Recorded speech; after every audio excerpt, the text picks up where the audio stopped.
Howdy howlers, it's Sako Toomey, also known as Cass Void. I write horror and I'm a witch and I'm a graphic designer, and sometimes I combine these three things. Today, I intend on talking about the difference between a wiccan and a witch. So glad to see people here today. I know we're starting a little later than normal. I'm going to say hello to Kat. I'm glad she got her coffee. Hooray. I'm going to say hello to Raven, who did an awesome job in my werewolf game last night. That went really well. Hello, Orla. Hello, Nicole. Editing and listening at the same time definitely won't my brain, right? Yeah, maybe. Stuffing face with cinnamon Cheerios because I have the misapprehension that it will counteract the full can of SpaghettiOs, and no, that's not going to help anything. No, I don't think that's gonna help anything. No. Okay, but the SpaghettiOs have meatballs in them. Absolutely not. SpaghettiOs must remain pure and pristine. Well, aside from the Parmesan cheese I always add to them. Also, good morning! Hooray. Okay, I am caught up. I've got my coffee, got my ring light, got my fancy new microphone. Got a fancy new microphone so I can record my thing for Orla, and also an audiobook for Doll. It's going to be great.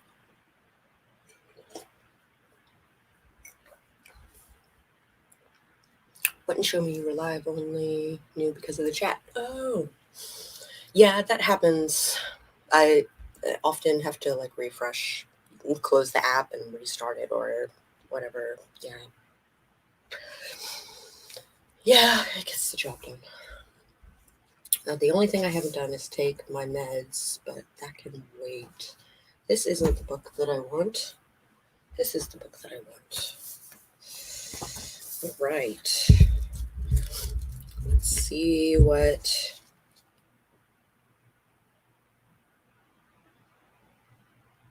Okay. People can be very vocal about what they believe is authentic, actual, or real. But the moment they start making declarations along these lines, things get dicey. And these lines are stuff like, if you're not a real witch if X. They are basing their opinions mainly on their own personal experience or what they've been told, without looking at the larger picture or entertaining other possibilities. Muffet.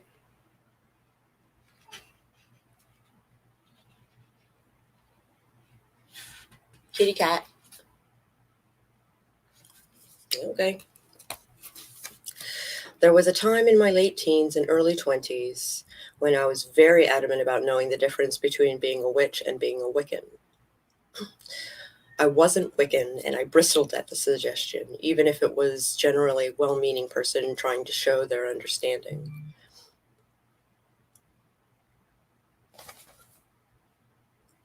I'm responding to a text message.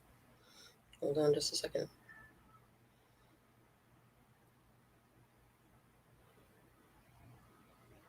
I was mentioned in their story. Oh, author platform stuff. Cool. Accept. Add to my story. Yeah.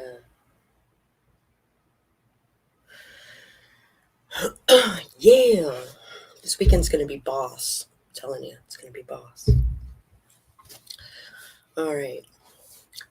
I was. Now I just live on post. Well, oh, are you a military fellow? I was. Now I just live on post while working as a civilian. Yeah. And you probably earn double as a civilian than you ever did in the service.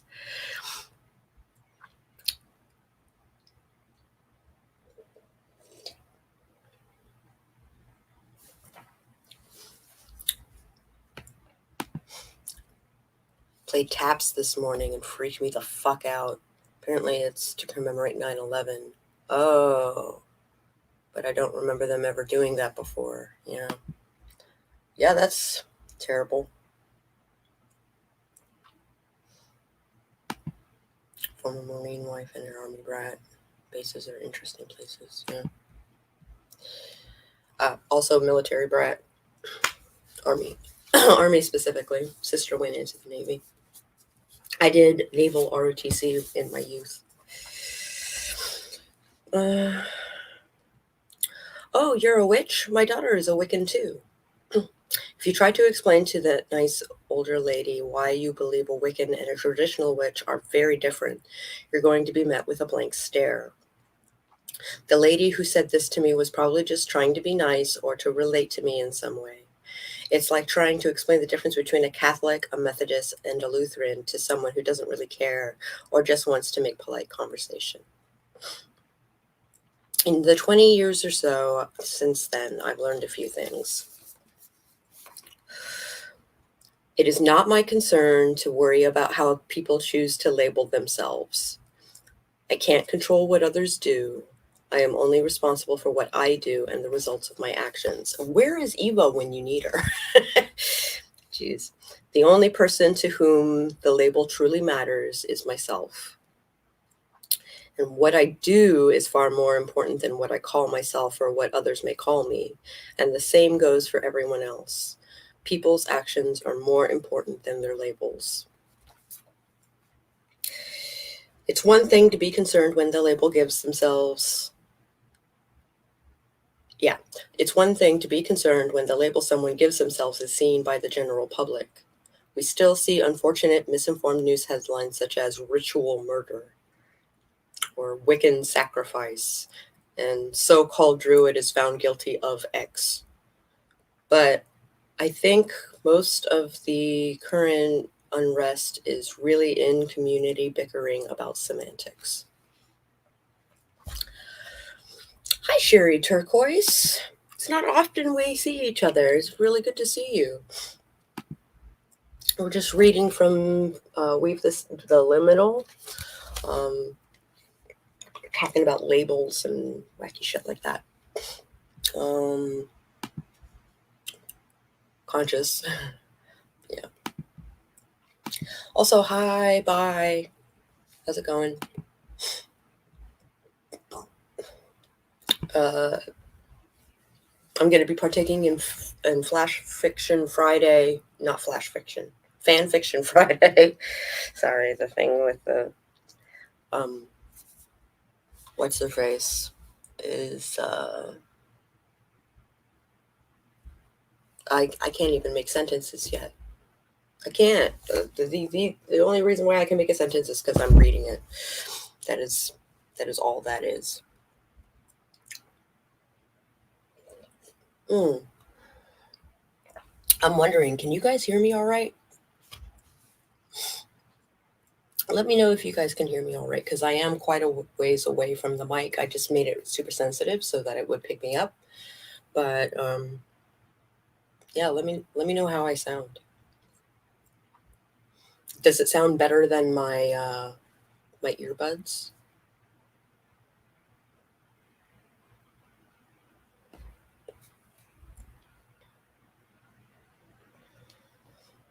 Let me know in the comments.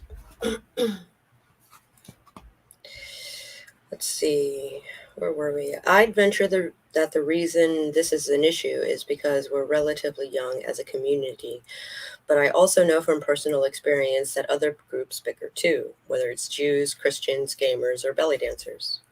I think that maybe the root of it is insecurity, imposter syndrome, if you will, worrying about whether we're doing it right and what others think of us. If that person really is being an X is all about, what does that make me? Perhaps another part is the desire to get involved in other people's business and prove ourselves to be superior in some way.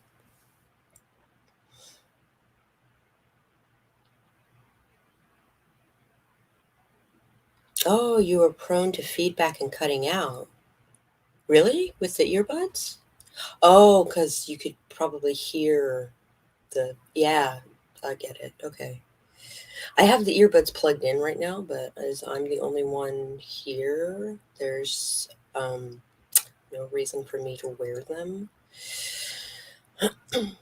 But you can hear me quite well, right? I sound pretty good. I was recording some of my audiobook last night, and it was sounding pretty good. So I'm pretty excited. Thankfully, I watched a thing on how to record your own audiobook thing, so I'm going to be rocking that out.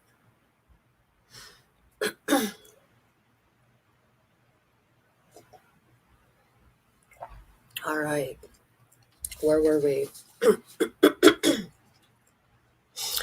Also, I think we all do enjoy a visit to the catty corner sometimes, myself included. It's a relief to roll our eyes and poke fun at something that doesn't fit in our spectrum.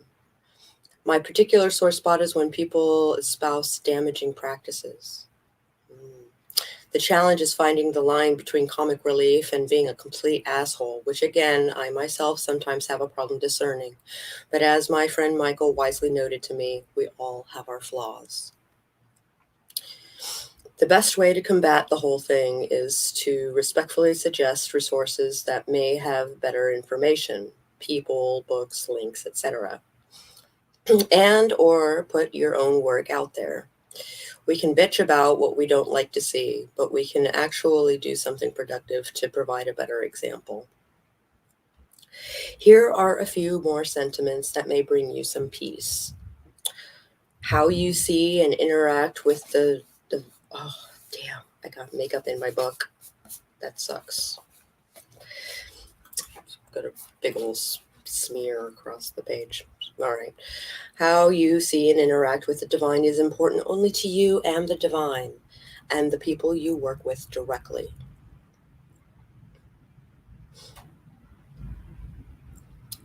The age or origin of any path or tradition is meaningless and is not up for comparison for validity points. Everything started everything started somewhere, and most, if not all, have sketchy origins littered with truth. If it works, it works, and don't assume that a practitioner isn't aware of their path's origins. It's their path, and it works for them. It doesn't have to work for you.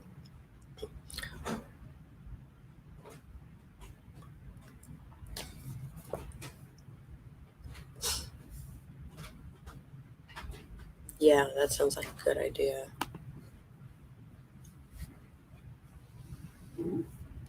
I have a microphone now. That was the box for the microphone. Mm-hmm.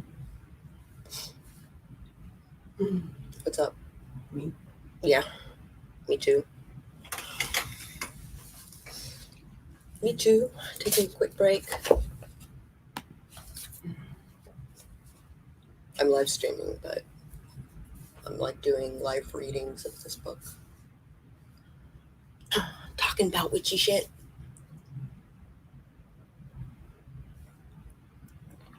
I think Muffet came down earlier and cried. And then when I was like, Muffet, come here, she shut up.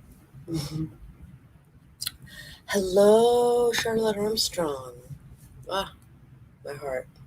My heart, my heart, my heart. My heart, my heart, my heart.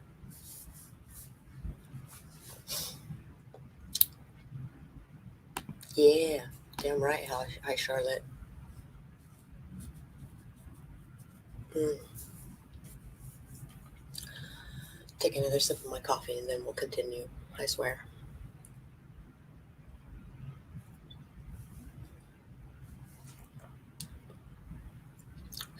You know, the downside to doing stuff on StreamYard is it doesn't give you an option to do tags and stuff, so I have to do it in post so that people will do the rewatch.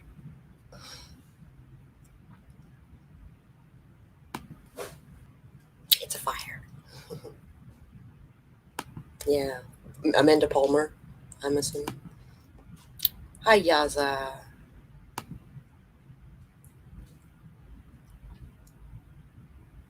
Yas. All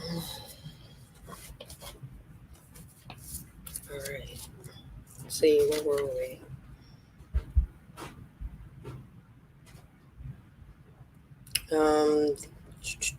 Everyone starts somewhere. We're all newbies at some point. Only Athena and a few others were born fully formed, and that was not a guarantee that they had their act together either. Do the work, in particularly, do your work. Put it in the recommend stuff when you end broadcast, and they know people want it.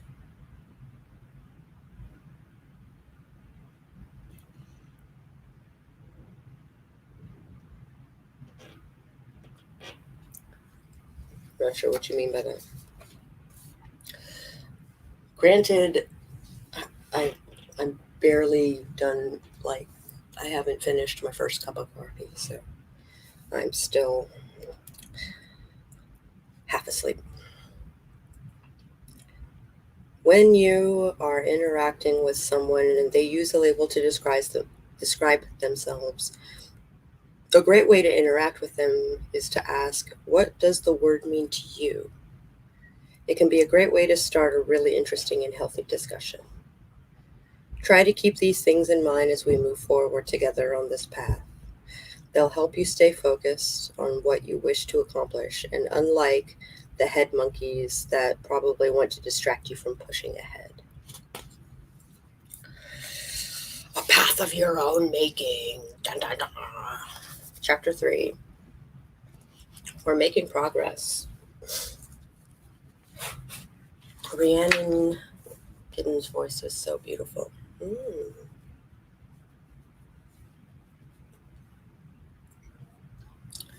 Craziness. Oh. I guess I'm officially a YouTuber. I got my ring light. I got my professional mic with pop filter, which I finally figured out how to affix the pop filter to the mic.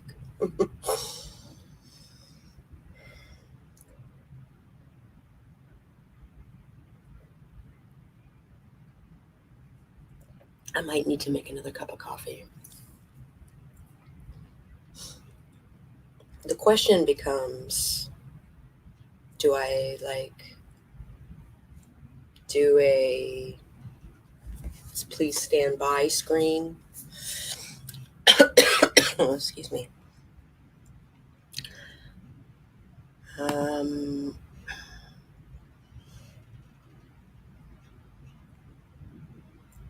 I guess it can be considered an overlay. Oh, right, it's on my hard drive, which is giving me guff. Oh, shit. Okay. Good morning. How's it going? Stream hopping this morning. I know Austin K is also streaming this morning, which is awesome. So if you are looking to do sprints and to relax this morning without me spouting witchy stuff, then I recommend Austin K. I think I had too much Pepsi. I'm wired as heck. Yeah.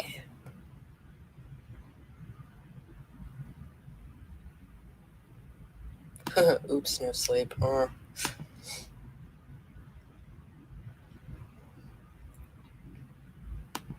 right. Who am I? What's going on here? Oh. Chapter 3. Let's see what's up.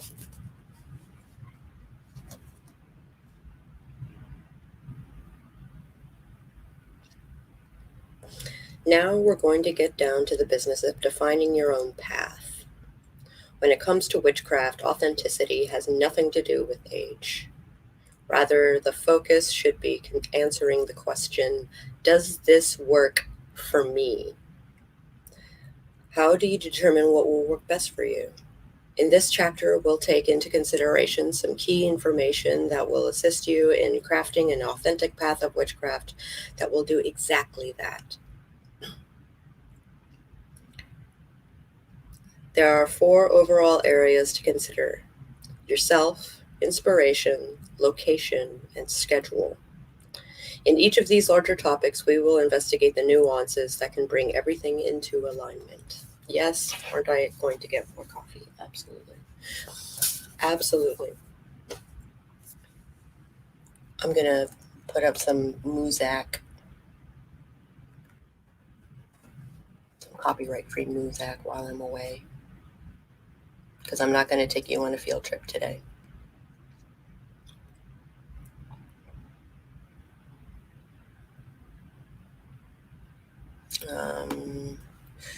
Copyright free.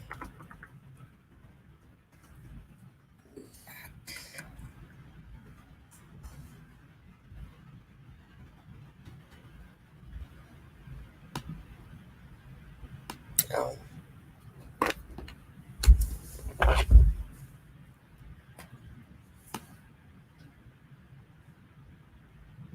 I still don't have any sound.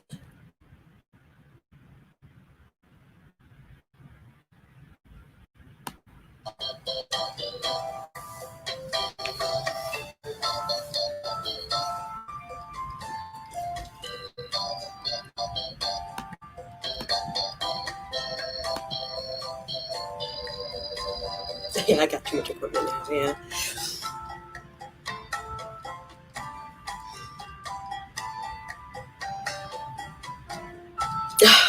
Poor Jenny.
Wow, this is some weird music.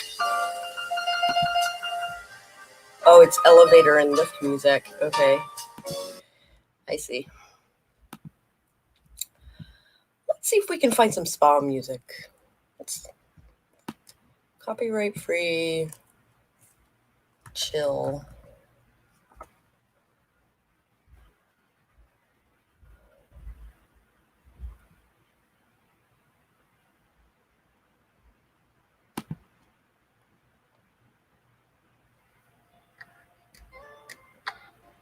Oh, it's only 4 minutes long.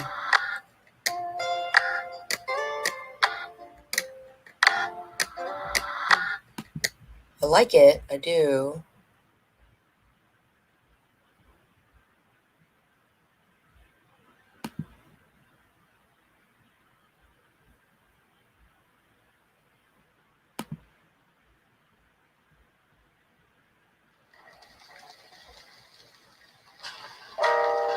You should go now. Run. I want to leave you together. Listen, if we are together, I will soon ask for behind. We won't die. So, listen. Maybe I'll tell you. No, the body will be I want you to focus me. You survive. Take this message. I'll come to you. Alright, I did this thing.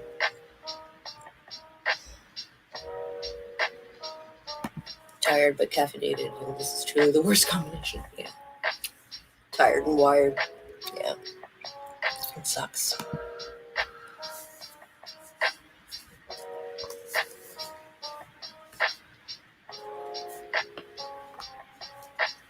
And nap. Well, she's in Australia, right? So it's the middle of the night there.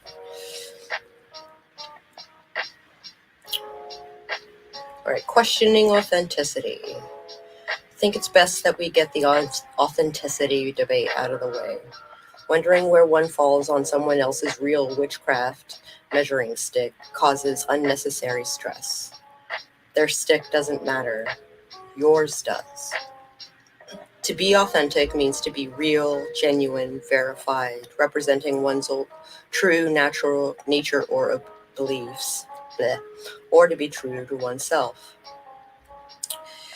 Notice the lack of the oldest or the most cool or having the greatest number of altar decorations there. Let me tell you, I have run out of space on my altar for my stuff.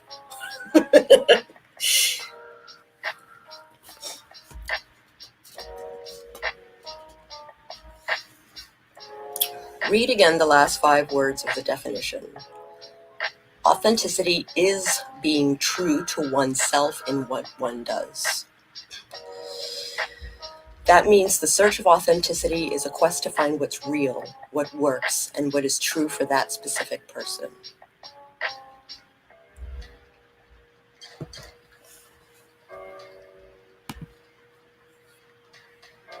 Don't take Benadryl and drink coffee. Ugh. So, I don't know about you guys, but Benadryl kind of like hypes me up. Like, it doesn't make me sleepy. It keeps me awake.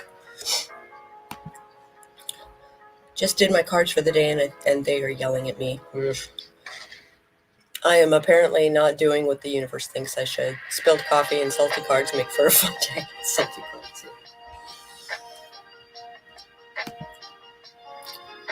How rude. Salty cards, Ginny. Alright. Authenticity is not about trying to forge a link to a distant or imagined past to justify your system.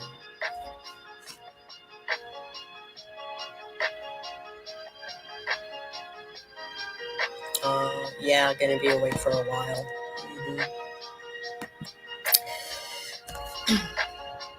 Some people struggle so hard to cling to an order. Let me try that again. Some people struggle so hard to cling to an aura of mystery and ancient connections to achieve some sense of validation for what they're doing.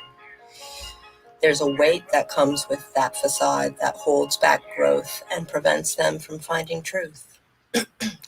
Those same people often push against and try to tear down others in order to feel some sense of superiority.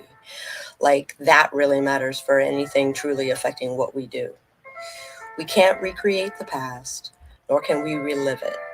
Instead, we can learn from the past and be inspired by it, whether it's something that happened 5 minutes or 5 years or 5 centuries ago.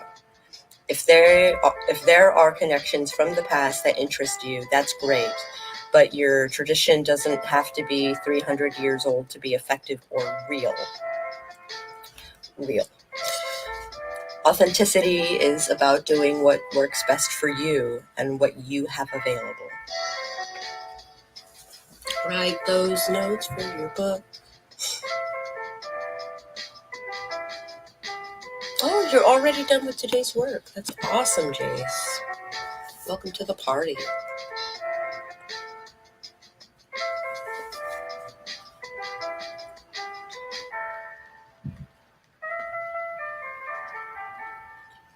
This is weird, but okay.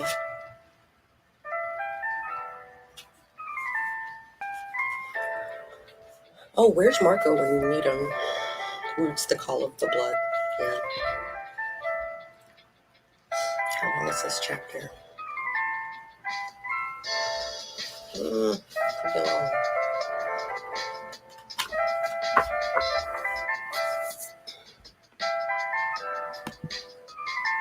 Yeah.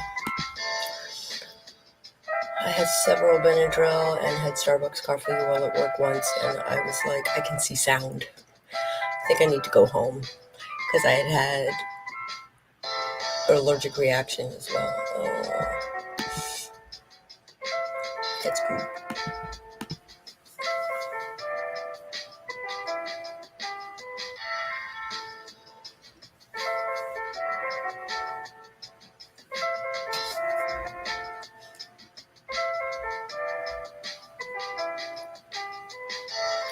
Oh, Benadryl Cabbage Patch. I don't know why that makes you think that.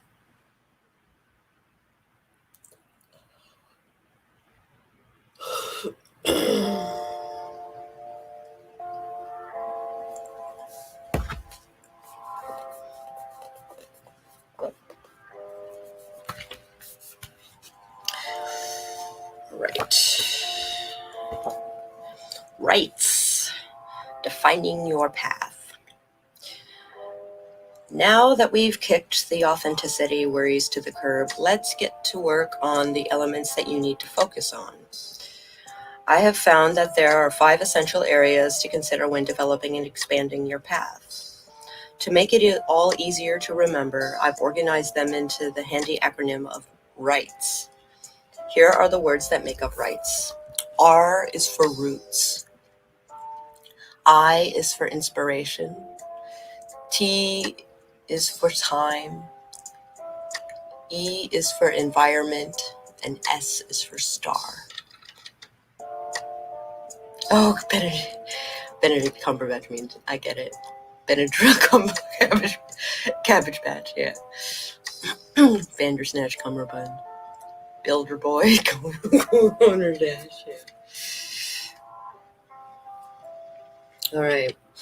Like the 5 points of a pentagram or a hand, with its 4 fingers and thumb, Rights gives you a foundation to build upon, presents ideas to grasp and grow, and instills a sense of how and where to direct and what you build and put into action. Roots is about exploring the origins and makeup of you. Inspiration delves into what inspires and influences you. Time asks you to think about your schedule and overall calendar of the year. Environment is an examination of location, particularly where you live. Star helps you craft a system to guide your path. Bookmarks copycat. I see the chat is having fun with the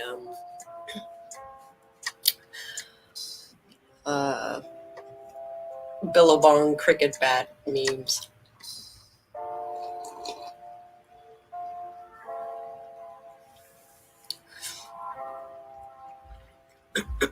The word right invokes, let me try that again. The word right itself invokes a sense of ceremony, ritual, or customary procedure. Rites can be handed down or they can be crafted anew, depending on what needs to be done. We do both with modern traditional witchcraft. integrating the old and incorporating the new to design our paths. Keep in mind as we look carefully, keep that in mind while we look carefully at rights. Roots, the call of blood. A seed doesn't become a living, active entity until it sends down its first taproot. Once it does that, it gains traction, gathers nourishment, and starts to expand, building outward in all directions, flowering and spreading its own seeds. With roots, we're going to consider you and where you come from, looking at the generations that have taken root, blossomed, and seeded, and eventually created you. These past roots, in turn, help give you a basis to build and grow upon. Barefoot chitter chat. Hello, pronoun. I love that this is the moment when you enter the chat. Yeah, it's wonderful.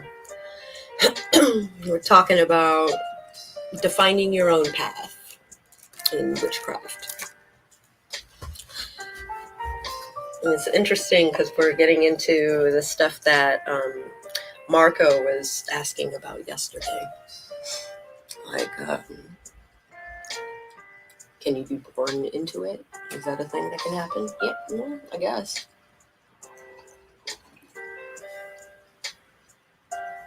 It doesn't make you any more adept to,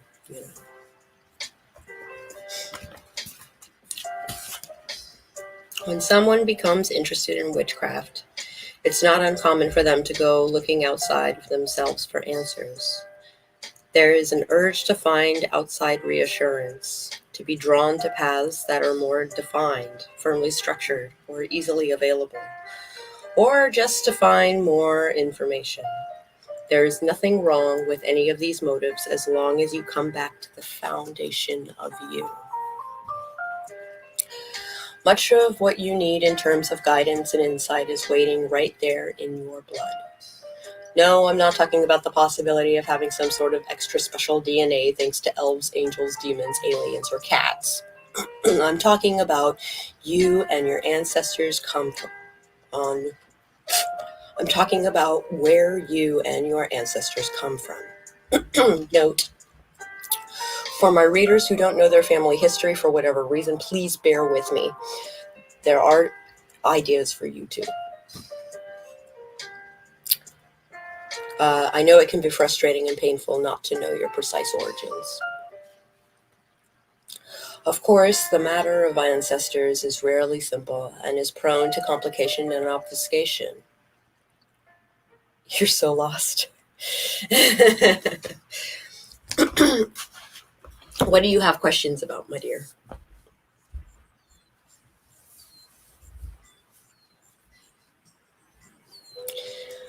The chat is having fun. Blackboard paint, chalky splat. You're getting way out there now. Babadoo, crispy rat. Yeah. Crisp Rat is the other guy from Guardians of the Galaxy.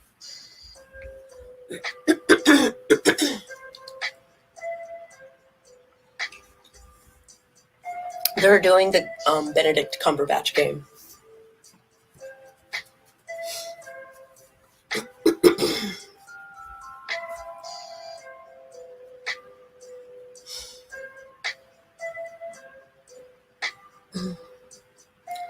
If you want to join me in some stretches, I know Austin K sometimes does these stretches and gets people to do them with her. I read chapter 1 on a different day. Yeah.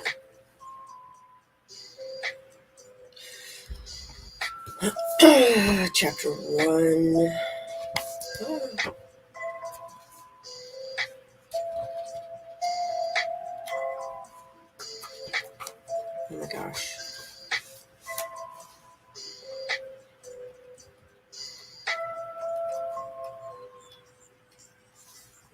Oh yeah, we were talking about history. Chapter 1.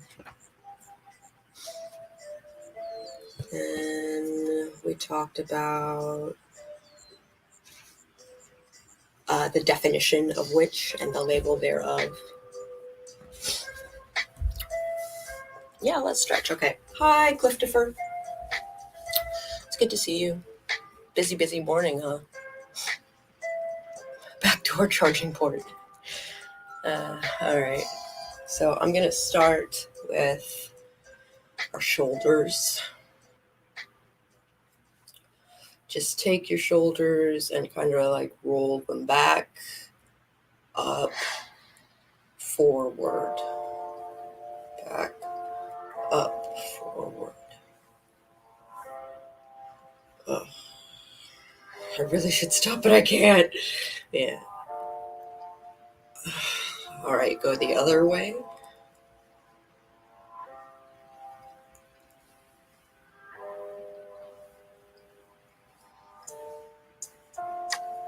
Eggs Benedict cummerbund. Yeah. Cummerbund was already mentioned today. All right, do one shoulder at a time. Forward. And don't like do this section. That's different. We're just moving our shoulder. Nice and isolated. Backwards.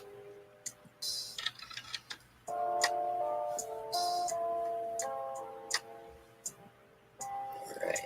And the other arm forward.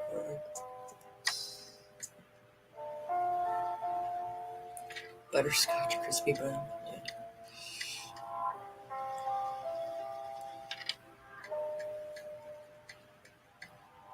Back.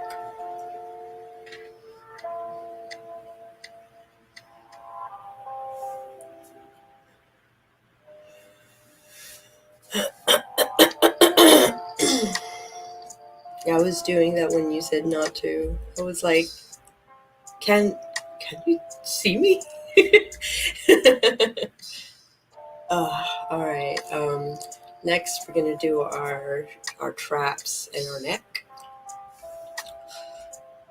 You can lean your body into this. Is to you don't want to pull, right? You can just use the weight of your hand to kind of stretch this trapezius muscle.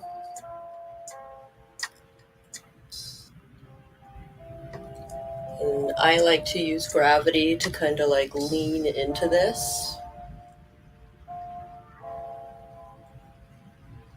and get a good stretch around here, which is really great when you're doing a lot of sitting.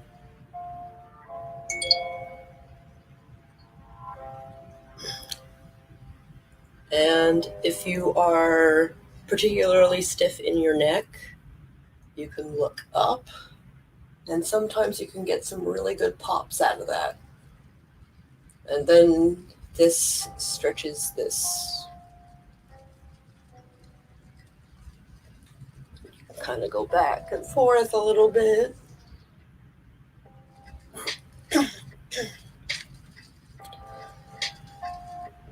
Come back up. Go the other side.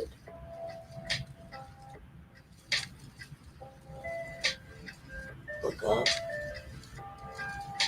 Look down. Look up. Look down. Come back up. Oh. I can pop my own back. So after that nice little stretch, I got a couple of pops out. Do you believe in gravity? Of course I do. I work with it. I was watching a stream once when they were vlogging in the sprint, and I waved at the camera and then realized what a dumbass I am.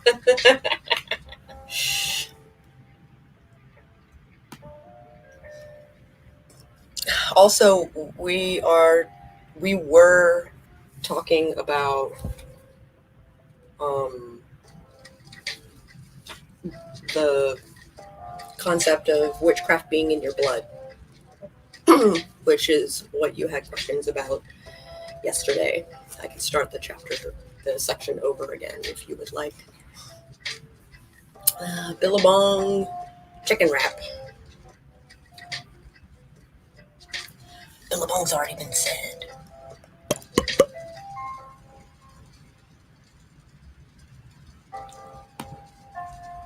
There's the option of a regular answer and the option of realizing it's a JoJo reference. Yeah,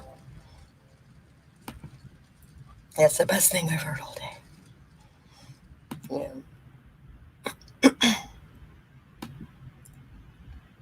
All right.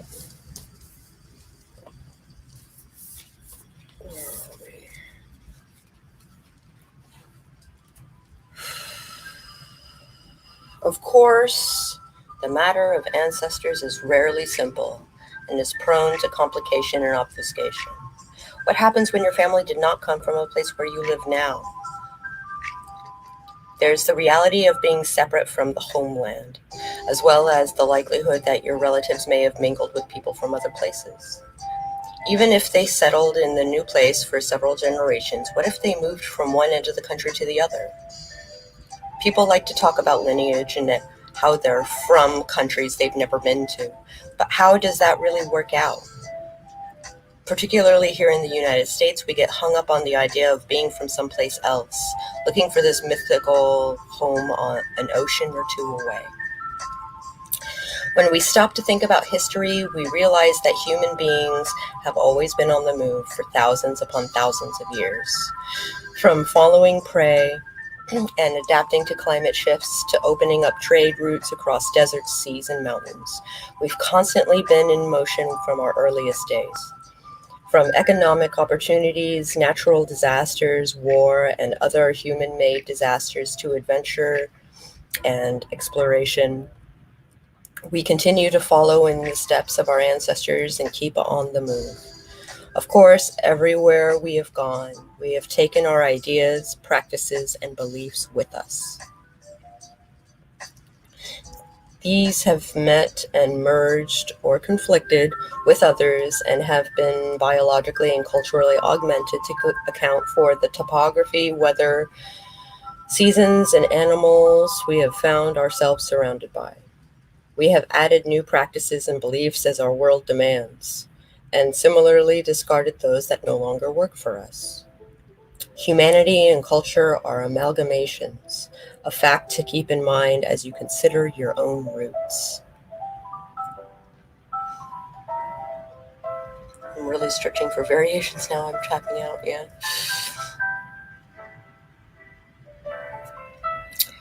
Wasn't born in Finland, didn't go to school there, nor have I ever lived there. I just know the language enough and have met family on childhood summers. It doesn't make me feel less of a Finn. Yeah, I got you. Okay.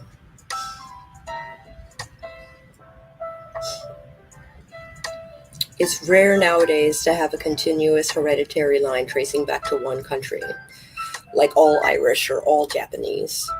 And even then, what does that mean? Unless your family history has a long line of inbreeding to preserve royal lines, your roots are probably far more diverse than you can imagine. When I was a witchlet, oh. When I was a witchlet, there was a lot of talk about where your tradition came from, with a sense that that's what made it valid. There were books popping up on Irish, Scottish, Italian, German, and other country specific brews of witchcraft and other paths, which is nice if that's what you closely identify with. But I come from a long line of people who apparently liked to sleep with other people from other countries. I couldn't take just one type and or kind and say, okay, this is me. This is the dress of witchcraft I need to put on. If you're from a similar melting pot, you don't have to subscribe to just one place of origin. It's wise anyway to consider all the options.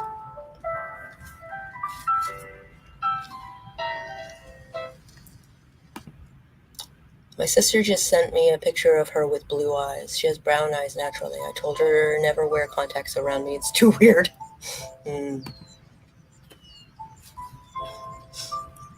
Your DNA is not the be all and end all, but it is definitely a good place to start from. It's a twofold consideration. What cultures are a part of you? and what family practices have been handed down, most likely because of those cultures.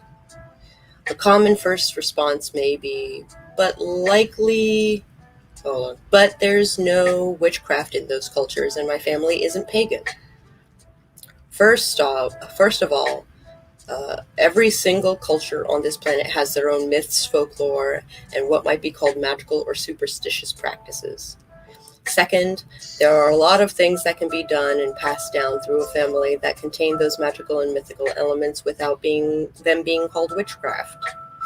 We tend to overlook those practices because they are so close and familiar to us, especially when we feel that that what we're looking for isn't immediately adjacent to us. So it's time to lift that veil and look a little more closely at those roots.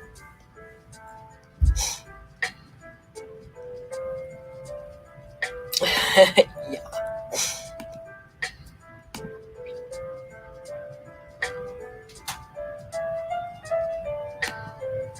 Hi, bye. Look, you're here.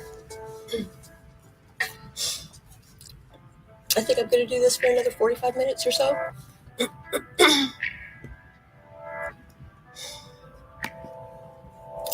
All cultures intermingle and mix over time. Only way to keep it pure tends to involve the bad kind of politics. Yeah, no kidding. Genocide and inbreeding and weirdness. Yeah. We're doing great. We're talking about lineage when it comes to witchcraft at the moment.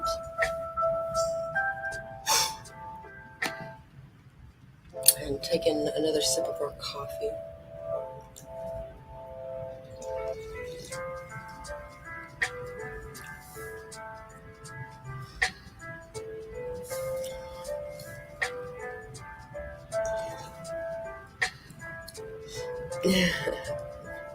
Do you want to look possessed? Go blue today.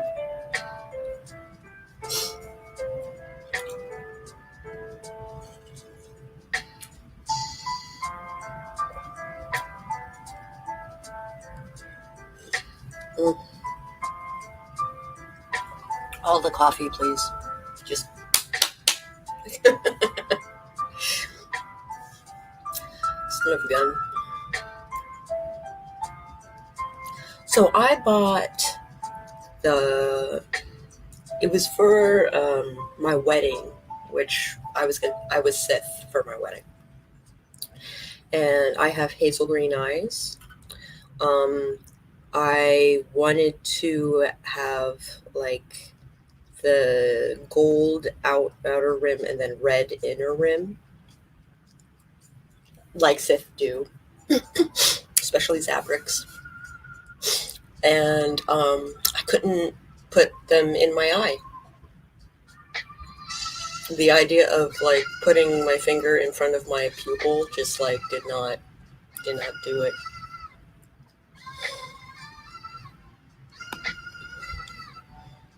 Poor grandma had a rough time though. Oh, but I think I was actually helping by using magic yesterday, and that was good. Oh, good. One coffee injection coming right up. It's the first time in 15 years I took out my old witchy tools again. I'm glad you're finding your way. Also, contacts irritate my eyes too much, and I naturally don't blink enough, so they dry up fast. Yeah. I gotcha. Star Wars Sith or. Yeah, Star Wars Sith.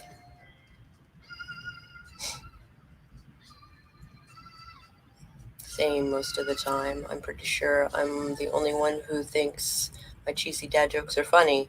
Mr. Poe thinks it's funny that I crack myself up to the point of losing breath. It's excellent.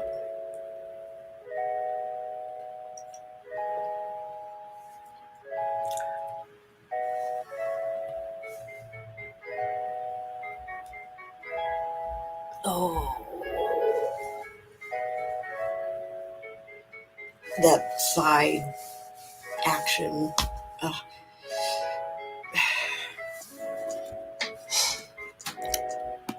That's not good. I hope she's doing better. Me too. And the cool thing about doing witchcraft for other people is that as much as it helps other people, it also gives you some sound mind, you know, like you,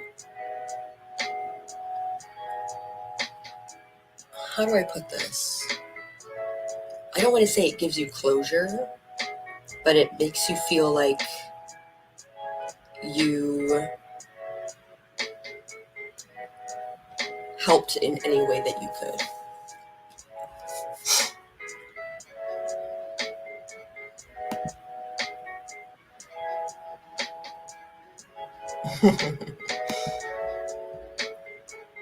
One tough lady, she'll be all right. Just doesn't go without bumps in the road, you know. In this case, it helps me. Yes, it helps feel us feel less powerless, less helpless, less and alone, for that matter. Got so much on my plate. Got some big meetings today, and the chores keep on coming. Oh no! Oh no!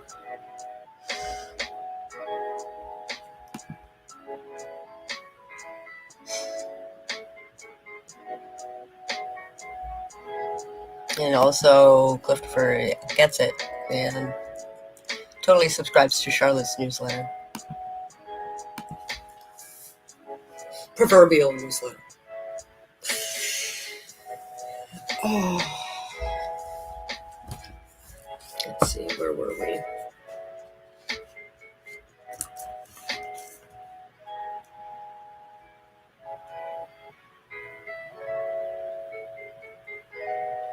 It's rare nowadays. Did that. Your DNA is not the be all end all.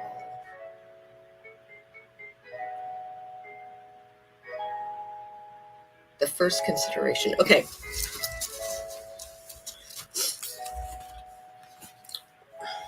The first consideration is where you come from. What do you know about your family tree, either from stories, family research, or perhaps DNA testing? Of course, family stories aren't always terribly accurate. Details can be misremembered, and stories drastically embellished or changed for a wide variety of reasons. Sometimes the truth was covered up to hide something that may have been considered socially embarrassing during that era, such as an unwed or unplanned pregnancy, hidden sexual orientation, an unsavory reputation due to crime or abusive behavior, a or prejudice based on skin color or class. Back then, some people would go a long way to cover up something that would surprise us now. Well, it would hopefully, it hopefully would surprise us. Our society still has a lot of issues that it needs to get over. Consider family stories a kind of folklore. The details may not always be correct, but what's the spirit of the story? If you have only a general idea of your family origins, luckily there's the internet and a wide variety of ancestry websites that range in price from free to a fair amount of money. Ancestry is a pretty common question that sparks the human imagination, so that curiosity has made for an abundance of resources. Even if no one in your immediate family has done any research, there's a good chance that a cousin a few times removed has. There's also a plethora there's also a plethora of DNA tests that you can do that will give you a peek into your background. Results can vary depending on what they're testing for. It's also important to remember that results can vary from sibling to sibling. Technically, you are closely related to your siblings, if you have any, than you are to your parents, since your DNA is a combination of both. But every time an egg and a sperm combine, it's sort of like scooping from a giant cauldron of some chromosome soup. Your sister could look just like your mother, but you might look more like your father because you are each different combinations of the same soup. I look more like my mother. My sister looks more like my father. You can argue that who about let me try that again. You can argue about who is made of more meatballs than noodles or vegetables at the next family dinner.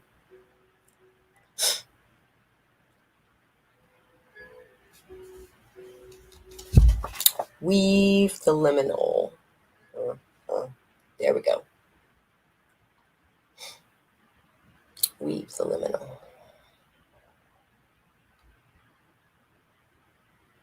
Yeah.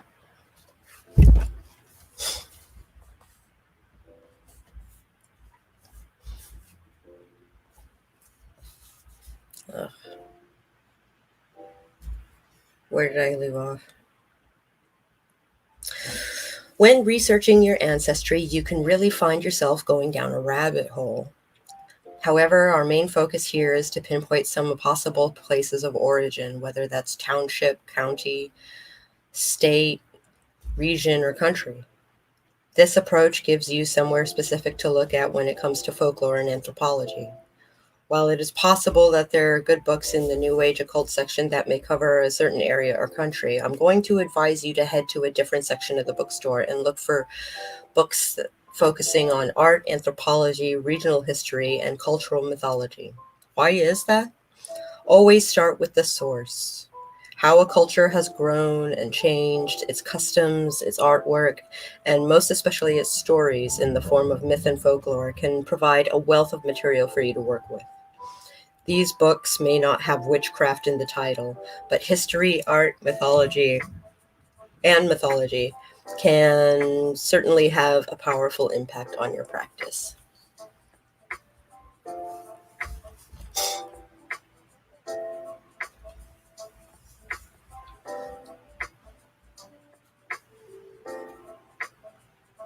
Mm.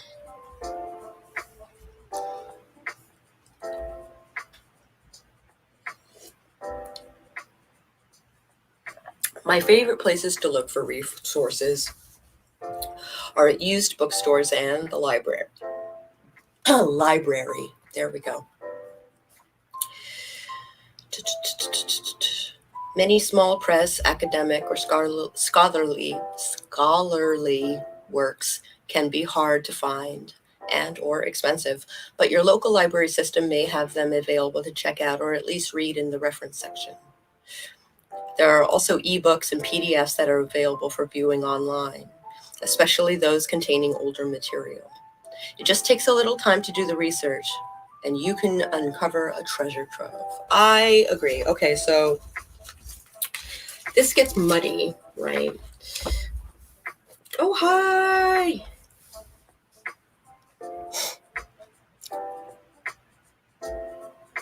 Yay! It's all! Woo!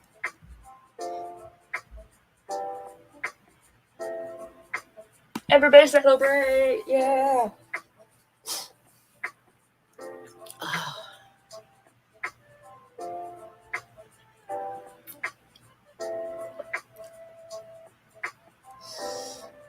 oh.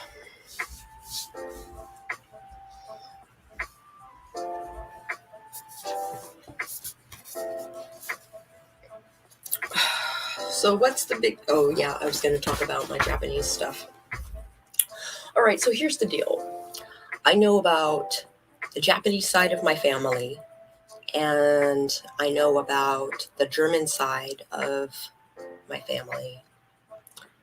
And so, Japanese side being my dad's side, and the German being my mom's side. Um,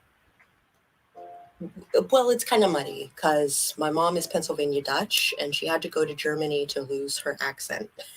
Okay.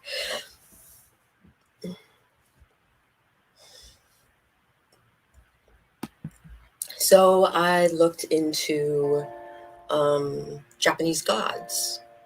So here's the tricky part. Um, I'm third generation Buddhist, Nichiren Daishonin Buddhist, Sokakage International specifically, um, which is like really you know really narrowing it down. Um, there was a long time in Japan where if you did not believe in the government mandated religion, which was Shinto at the time, then you were either put in jail or you were put to death. Sometimes both. And for me to work with gods like Benzaiten, right? Like, I work with her quite well. But am I doing my bloodline a disservice by working with Shinto gods? Like, is that a thing? So I don't know about that. Um, and then I started working with Cairnoon, and Cairnoon, as he was a Celtic god, he was also worshipped in France, which means he was probably worshipped in Germany, which means I can look at the Visigoths and maybe there's some Cairnoon-esque gods, right?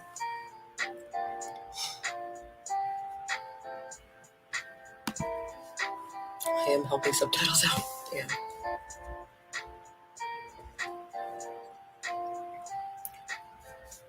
I didn't realize subtitles were a thing.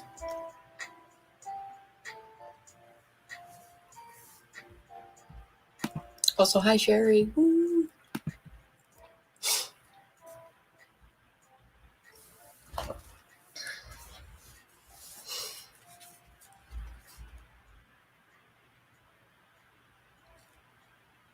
Yeah.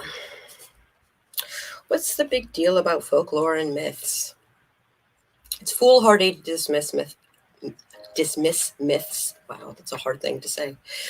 It's foolhardy to dismiss myths as fictional stories or fairy tales to amuse children. Storytelling is one of the oldest forms of communicative art that we have. We've been using it for countless generations to educate, entertain, advise, and commemorate.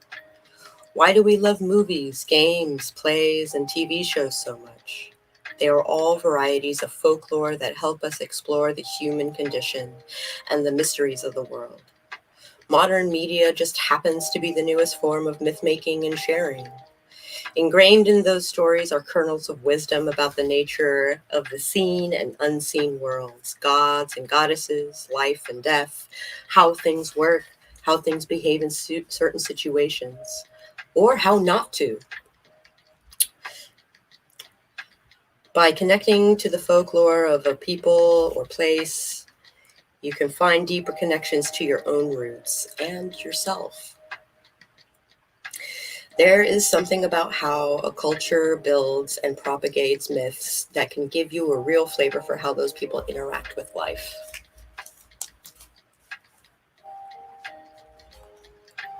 Both have a trio of, well, I have a theory that a lot of Norse myths were inspired by the ancient Greeks. Yeah, absolutely. Both have a trio of goddesses that represents past, present, and future, for example. So the triune goddess, Hecate, right? She has a million names, the Dark Mother, right? But she exists everywhere. I have studies in my Book of Shadows, in my grimoire, about the Triune Mother, um, the Triune Goddess, the Mother and the Maiden and the Crone. You know that Hecate is the Morii. You know all of that stuff. It runs deep, and she and I have been working a long time, probably going on 4 years now. She and I work pretty well, especially during holidays. I'll go to the crossroads and offer some nom noms, and yeah,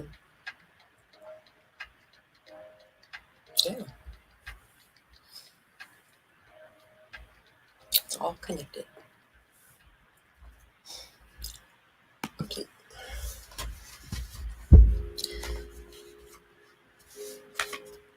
You're like drifting. Why are you drifting? Yeah? The second consideration reveals meaning and practices you might have thought of as just everyday family quirks. The older I get, the more I think about certain things my grandparents did when I was little, as well as other people in my family. Often without much fanfare, perceptions, opinions, and how to's are passed from generation to generation. Sometimes there's a reason or explanation for why something is done a certain way, and other times the practice is carried on because that's what grandmom did. Amulets that are worn or given for good to luck, talismans to ward off the evil eye, scrolls and pictures to make a space sacred, coins and eggs used for divination. Nearly every household has some variety of charm and its related belief or purpose.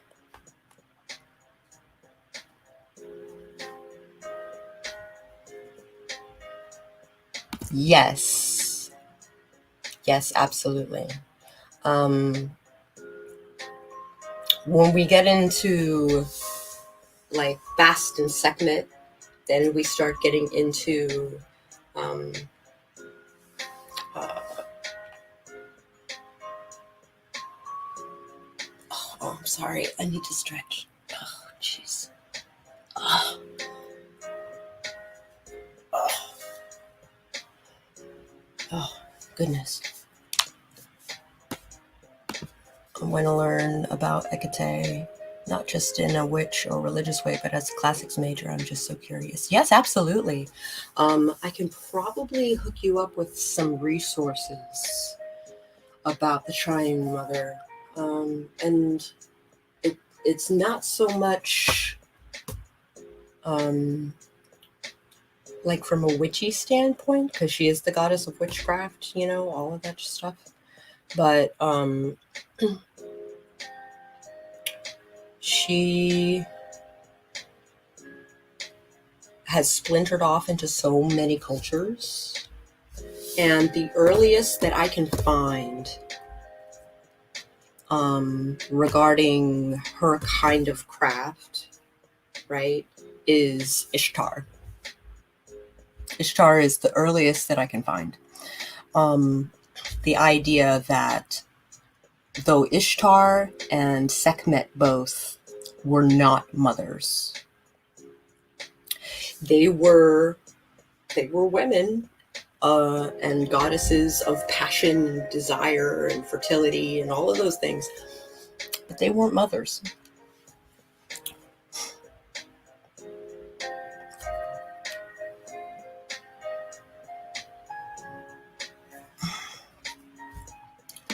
So Bast and Sekhmet are sisters, right? And probably Hathor too. Um, and yeah, ancient Egypt, but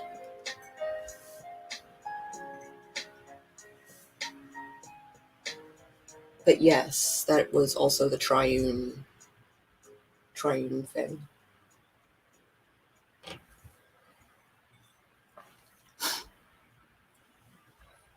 Oh, oh, jeez. I need to do yoga today. That is a thing that needs to happen.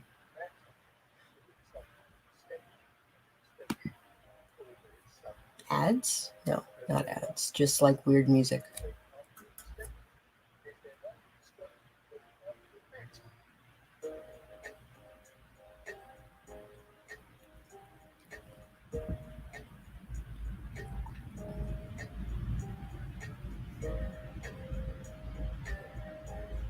Cool. All right. Just checking the music. Sorry.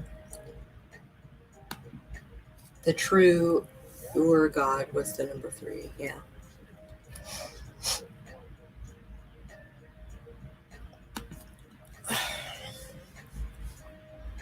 Everything revolves around threes in my life.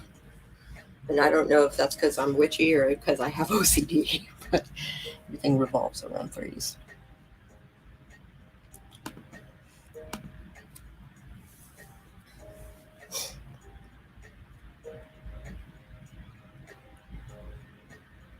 All right. It is 10:30. I didn't realize I had run over.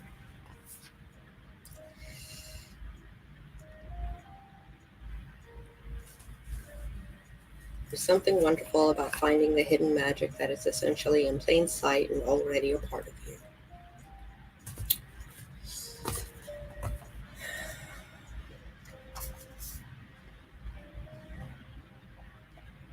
We're making a pretty hefty dent in this book. Yeah, hefty dent. It's the book club book for my chaos group. So I might do a video basically summarizing the things.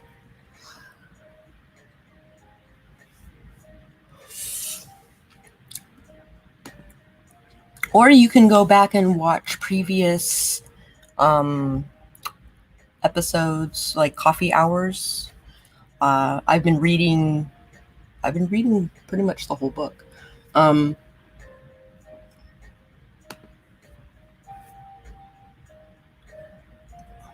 almost 3 lotteries in a row using the number 9 at an amusement park on my 9th birthday. Wow. Yeah. Feeling on the yoga, my body is crying out for some stretches. Yeah. Definitely.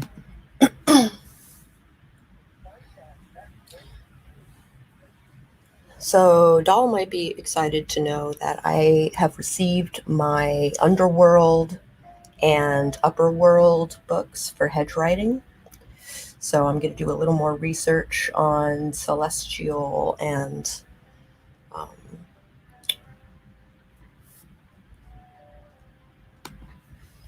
I don't know if 5 is significant. I really like the number. It's not a magical number, but it is a number to take note of. Exclamation point? Want to hear all about it? Yeah. Are you doing game tomorrow? I am. No, I am not. Actually, I am not. I'm doing uh,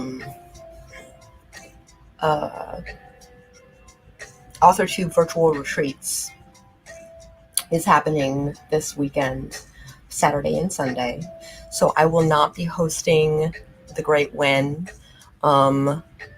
I will instead be partaking in various panels and things. Yeah, tomorrow is the AuthorTube retreat. Yeah.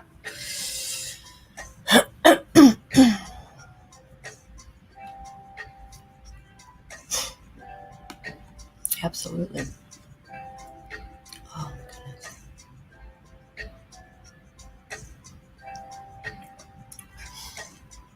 I think I like this new mic thing. I was wondering because of the retreat, so it's good to know. Yeah. Yeah, there's all kinds of stuff going on. And I don't want to overlap. I would rather participate in the retreats than overlap them. Also, it's Dad's birthday tomorrow. How am I going to juggle? Oh. I will try to catch as much of the AuthorTube as I can, but will be on grandma care duty. Yeah. Oh, tomorrow. How am I going to juggle? Yeah. Watch everything in post. I hope everyone has a magnificent day. Later days, buddy.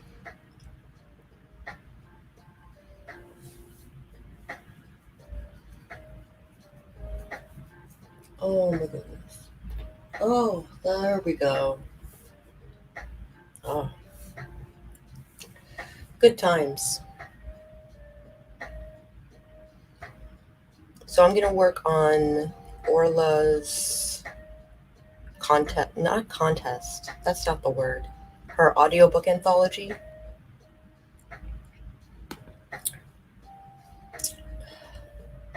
After I put something in my stomach other than coffee. I think that would be wise. I will catch you guys maybe later because I might do a pop up today. That's a possibility. Also, I might be hosting the Fan Fiction Friday thing tonight. Kat, if you want to join us, you are welcome to. Um, I don't know if you're doing your own thing or what's up. It's going to be late. I know you do a thing earlier in the day, but also there's less night owls. So that reminds me, I need to set an alarm for 6 a.m. tomorrow because I'm doing a live stream for AuthorTube at 8 a.m. Yeah, I know those feels. I know those feels. It's going to be good. It's going to be good. So there will be, I believe there is a playlist that might have hit my inbox.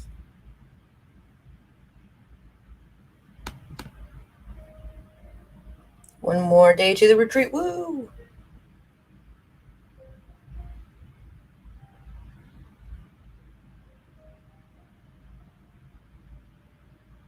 Donation things.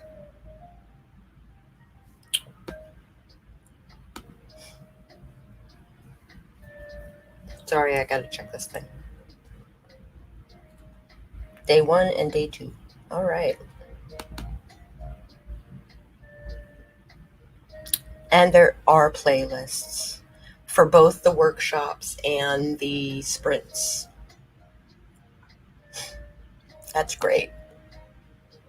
Excellent, excellent. I might.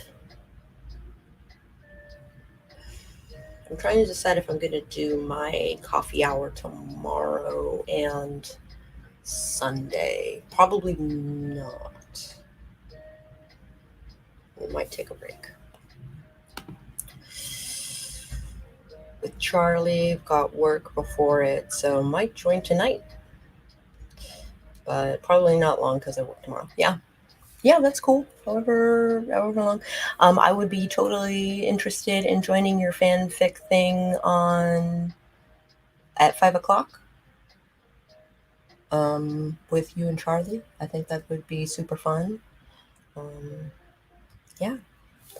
All right. I've been stalling long enough. I'll catch you guys on the flip side.